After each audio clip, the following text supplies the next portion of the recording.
பயம்னு வந்தாவே, இப்ப எல்லாரும் ஆங்சைட்டி டிஸார்டரா இருக்குமோன்னு நெனைக்கிறாங்க. அதாவது எக்ஸாம்க்கு முன்னாடி பயம் வரலாம். இல்ல ஒரு இன்டர்வியூ அட்டெண்ட் பண்றதுக்கு முன்னாடி, இல்ல ஒரு முக்கியமான மீட்டிங்க்கு முன்னாடி, இல்லையா உங்களோட லவ்வ ப்ரப்போஸ் பண்றதுக்கு முன்னாடி ஒரு நர்வஸ்னஸ் இருக்குது இல்லையா? அது நார்மல் எமோஷனல் ரெஸ்பான்ஸ் தான். பட் எந்த ஒரு இம்மீடியேட் டேஞ்சரும் இல்லாம உங்களுக்குள்ள ஒரு பயம் வருதுன்னா, அதாவது என்ன ஆகும்னு தெரியலையே! நாளைக்கு ஏதாவது நடந்துச்சுன்னா என்ன பண்றது? அப்படின்னு ஒரு வொர்ஸ்ட் கேஸ் சினாரியோவ திங்க் பண்ணிட்டே இருக்கீங்க இல்லையா? அது கவனிக்கப்பட வேண்டிய விஷயம். இன்னொன்னு ரொம்ப முக்கியமானது.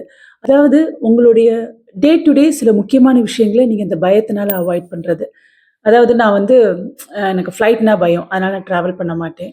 எனக்கு கூட்டம்னா பயம். அதனால நான் வீட்ட விட்டு வெளியில வர மாட்டேன். அப்படின்னு உங்களோட டே டு டே ரொட்டீன அது பாதிச்சுது அப்படின்னு சொன்னா, அது கண்டிப்பா கவனிக்கப்பட வேண்டிய விஷயம். இந்த ஆங்சைட்டினா என்ன? ப்ராப்ளமேட்டிக் ஆங்சைட்டினா என்ன? ஃபியர்னா என்ன? இதுலேருந்து எப்படி வரலாம், வெளியில வரலாம் அப்படின்னு டீட்டெயிலா ஒரு வீடியோ போட்டிருக்கேன். செக் பண்ணி பாருங்க.